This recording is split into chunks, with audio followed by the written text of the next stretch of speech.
विहार करतोय त्या गरुड पक्षाकडे ज्यावेळी माझा नेत्र कटाक्ष जातोय त्यावेळी माझं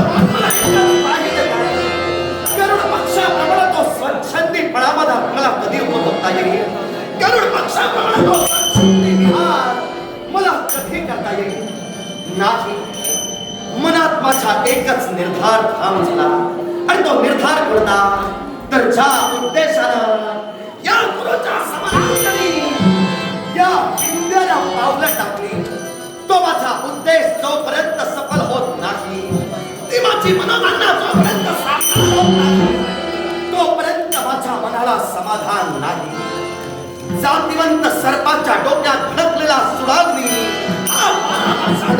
असतो पण माझ्या मनात निर्माण झालेली अपमानाची चिंता हा अपमानाचा उद्देश जोपर्यंत माझ्या वैरी या जगाच्या आरती करत नाही तोपर्यंत शांत होणार नाही गुरुचं समरांगण सज्ज झालं 11 औषणी सैन्य कौरवांच्या बाजूला तर 7 औषणी सैन्य हे पांडवांच्या बाजूला सुसज्ज झालं युद्धाचा आजचा 6वा दिवस आणि या 6व्या दिवशी कौरव पांडवांच्या घराण्यासाठी युद्धाला खऱ्या अर्थानं तोंड फुटलं गेलं पण गुरुच्या समरांगणी लढणाऱ्या प्रत्येक योद्धाच्या मुक्तस्करणी एकच प्रश्न पडला आणि तो प्रश्न कोणता तर अवंती नगरीचे आम्ही 2 युवराज म्हणजे विंध्य आणि अनुविंध्य आमची पितृदेवता जैसे माता राज्याधिदेवी असं असताना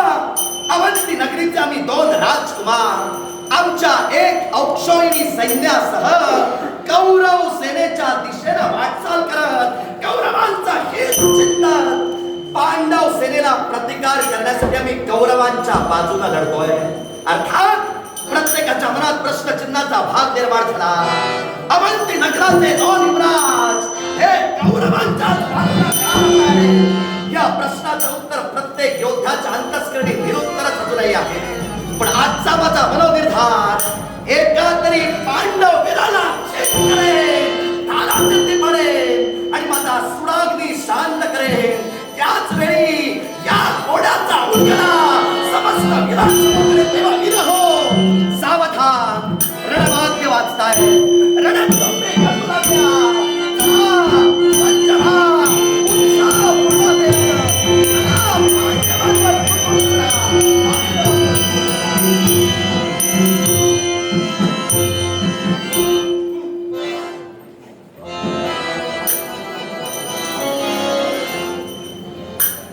देवी द्रौपदींच्या बाबतीत घडलेला प्रसंग अर्थात आमच्या आईंच्या बाबतीत घडलेला प्रसंग आणि त्यामुळे युद्धाची धुमश्चक्री निर्माण झाली कौरव आणि पांडवात वैमनस्य महाभारती युद्धाला सुरुवात पितामह भीष्मांनी महाभारती युद्धाला नियम घालून दिले त्या नियमानुसार वीर श्रेष्ठ लढवय्या एकमेकात लढतायत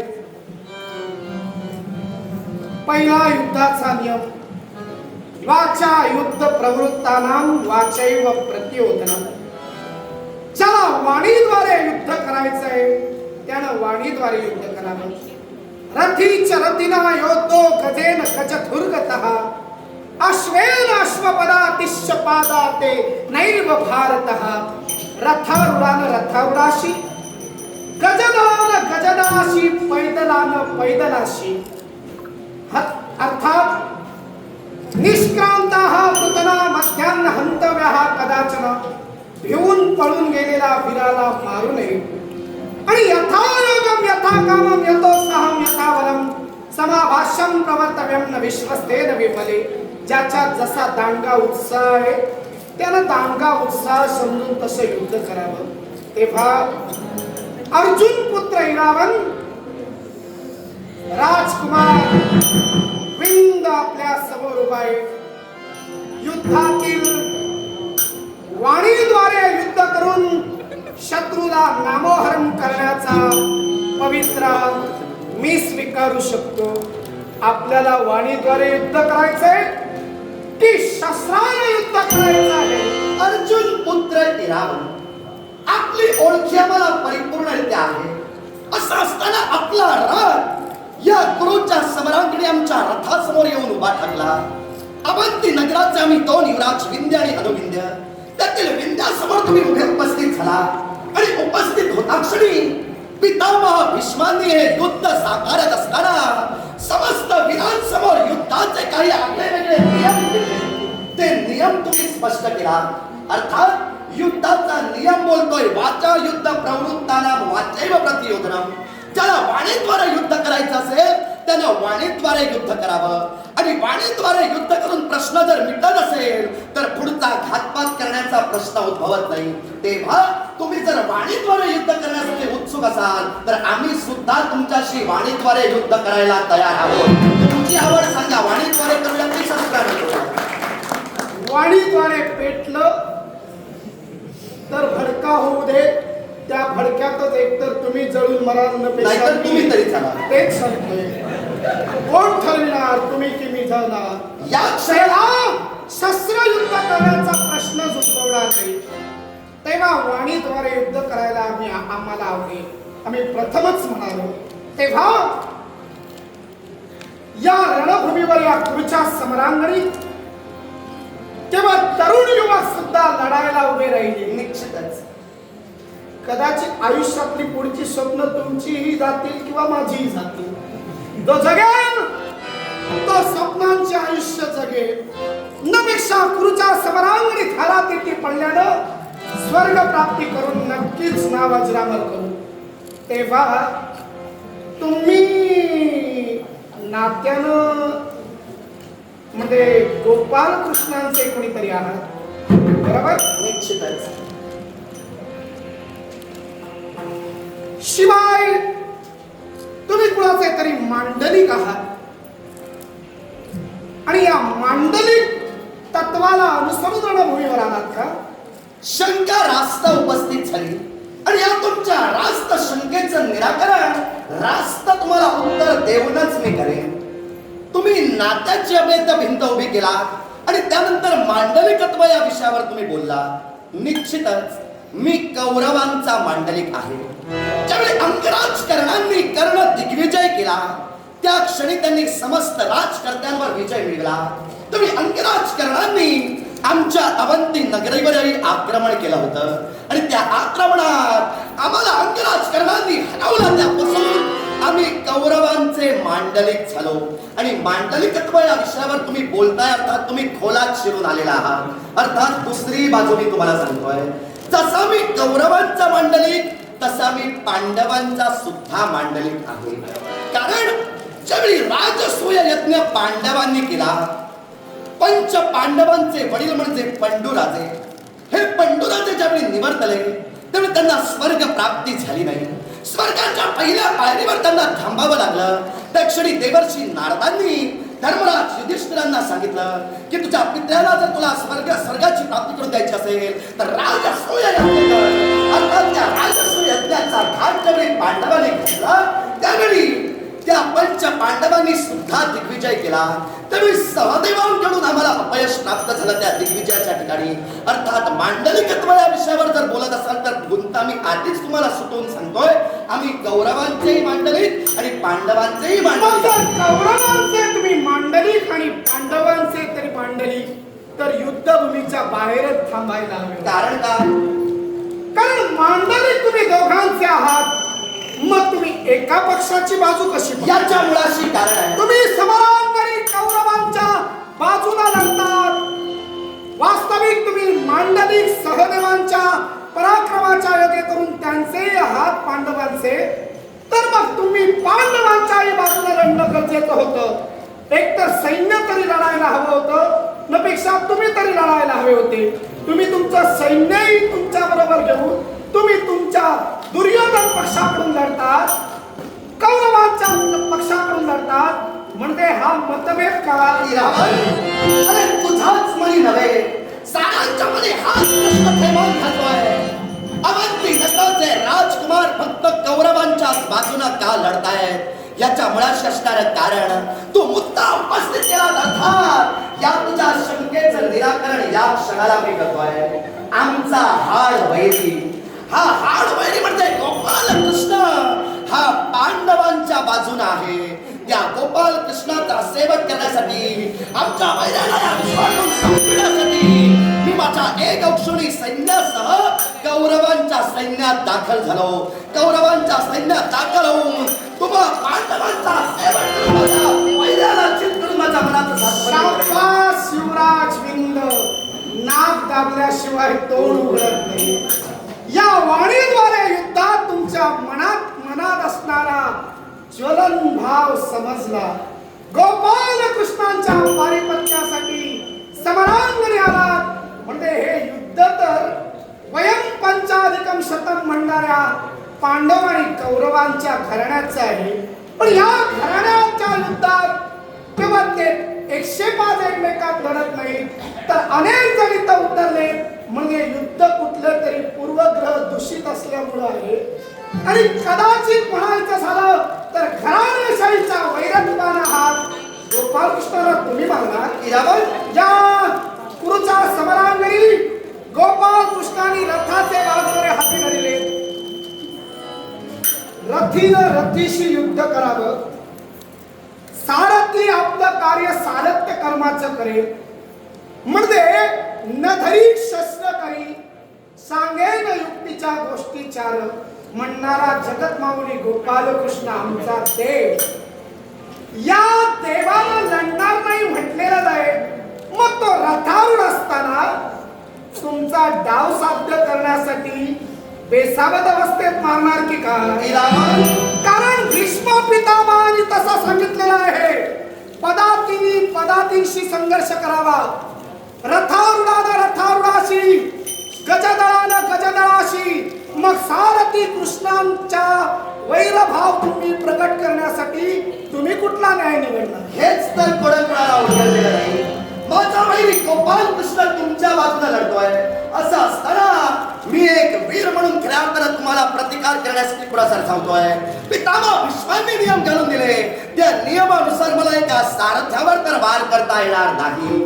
पण गोपाल कृष्णानं पंच पांडवांच्या संरक्षणाचं ताई आपल्या कंठाच्या ठाई बांधलेला आहे. अर्थात तुम्हा पंच पांडवांचा सेवन करेल आणि जिवंतपणी मरणाच्या यातना त्या तुमच्या सारथ्याला म्हणजे गोपाल कृष्णाला भोगायला लागेल. त्याच वेळी मी शांत होईल. हे युवराज विंद, परमेश्वर जगाचा भगवंत त्याला आम्ही म्हणतोय त्याने गळ्यात ताईत आपल्या 5 पांडवांच्या नावानं बांधले.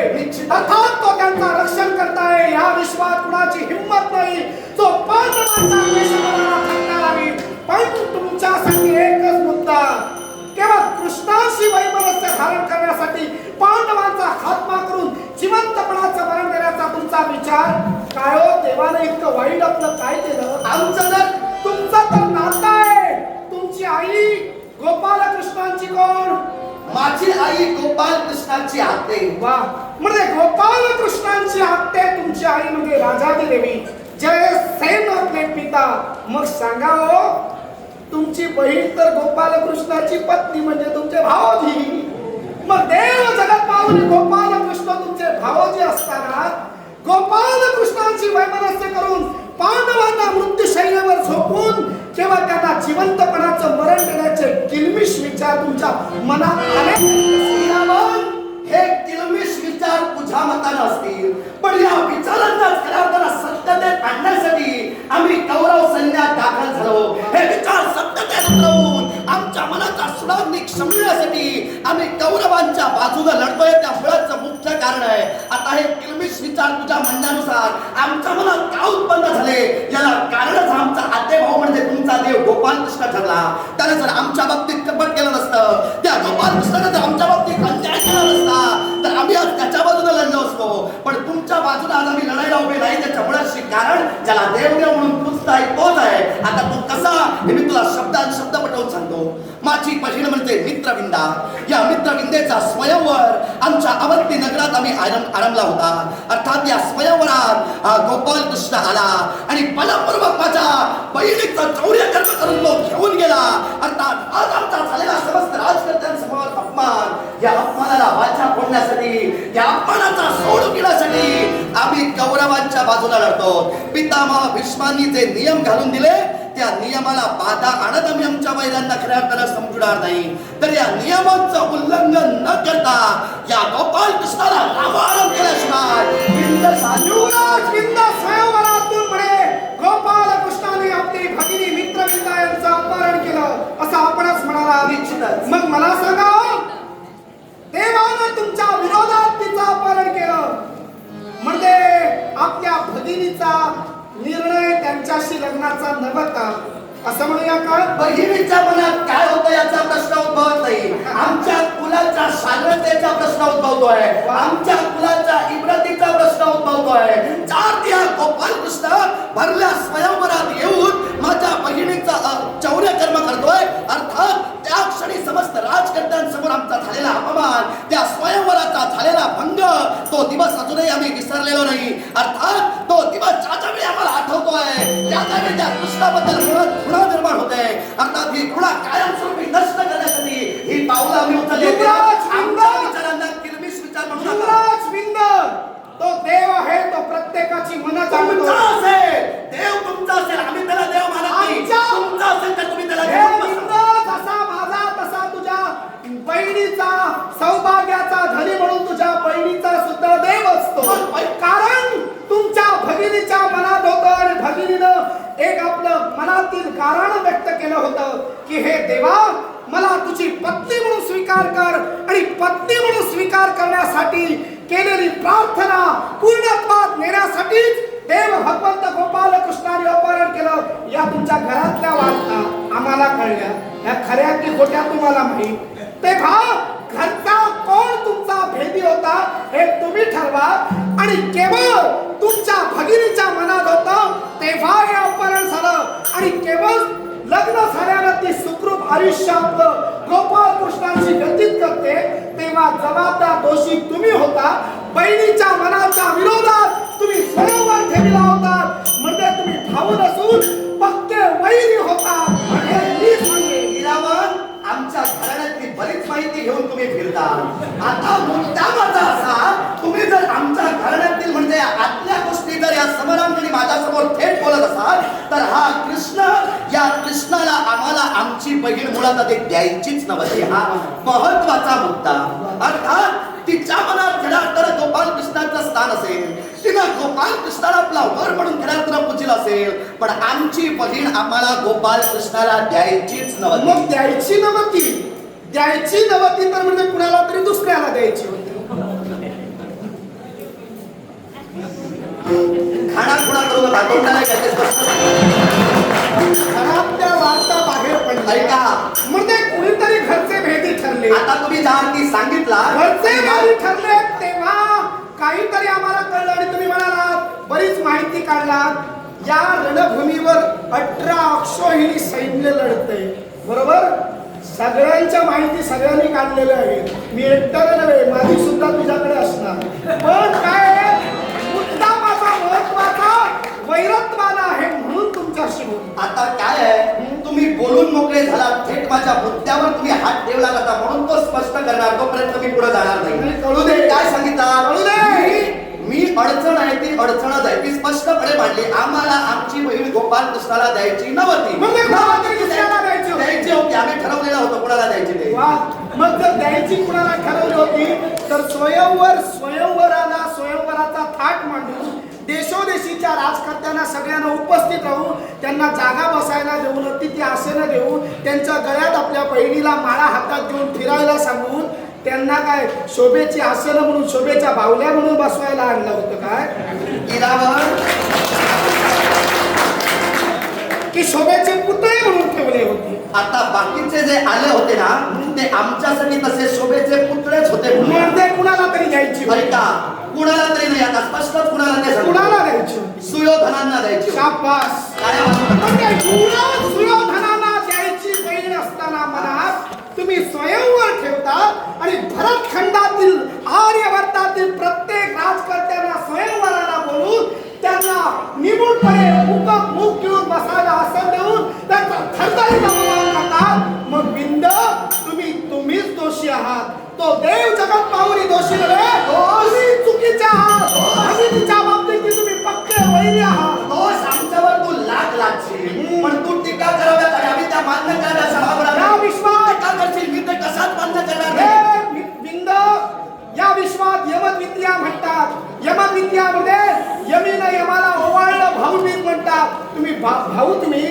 तुम्ही मित्रविंद आईचे देवींचे भाऊ तुम्ही त्या मित्रविंदा भाऊ नसून तर तुम्ही भाऊबीजेच्या योग्यतेचे नव्हे कदापि होऊ शकत नाही. यमेनं यमाला ओवाळती यमद्वितीय म्हणजे भाऊबीज या विश्वात प्रत्येक भावा बहिणीचं नातं पवित्र आहे हा आदर्श जगासमोर ठेवून दिली. पण त्यासाठी बहीणही तेवढी पवित्र असावी लागते आणि भाऊ सुद्धा पवित्र असावा लागतो. आमची ही काळतोंडी बहीण ज्यानं आमच्या बाबतीत अन्याय केला, आमच्या बाबतीत अपराध केला, त्या गोपाल कृष्णावर प्रेम करते, आमच्या कुलाला भंग करून त्याच्याबरोबर पळून जाते, तेव्हा असली बहीण असल्यापेक्षा नसलेली बरी. भाऊबीज आमच्यापासून तुझ्या बंद झाली तरी चालेल. वा वा छान बोलला छानच बोलतो मी. छान मी बोलला. रोखोक बोलतो काय असेल ते आहे. पण या विश्वात आदर्शवत म्हणणार नाही ज्यानं बहिणीच्या विरोधात हे दुष्कर्म केलं आणि तो सोडून देण्यासाठी या पुढच्या समरांगणी येऊन केवळ गोपाल कृष्णाला मारण्याचा विचार मनोदय असला. या विश्वाचा परब्रह्म आहे तो भगवंत, या विश्वाचा देव आहे. कळसूत्री बाहुली आम्ही आहोत, तो नाचविणार, आम्ही फक्त नाचणार. तेव्हा पराभव हा तुमच्या जीवनात भोगावाच लागतो. मी कधीच स्वीकारणार नाही. ज्या क्रोधाने क्षयानं या भगवंत रणकुंडात या कुरुक्षेत्राच्या रणभूमीत पावलं टाकलेत, अर्थात आम्ही कुणी ध्यान नव्हे. गोपाल कृष्ण इतरत्रांना बाहुल्या म्हणून फिरवत असेल, पण या गोपाल कृष्णाला जनार्दन बाहुली म्हणून आम्ही जेव्हा नाचवणी त्याचा सेवन करू त्या क्षणी आम्ही शांत होतो. ज्याला स्वप्न रंगली ती स्वप्न पूर्ण करायला हवी. पण भगवंतच स्वप्न देतो, भगवंतच निद्रिस्त असताना स्वप्नाची जागृती देतो. आता त्या भगवंताला मारण्याचं स्वप्न कदापि पूर्ण होणार नाही. जो देवाला वैर खावायला पाहिजे राहू दे पांडव आणि कौरवांचा वैर बाजूला, पण या विंदाच्या देहाची चिरफाड करेल.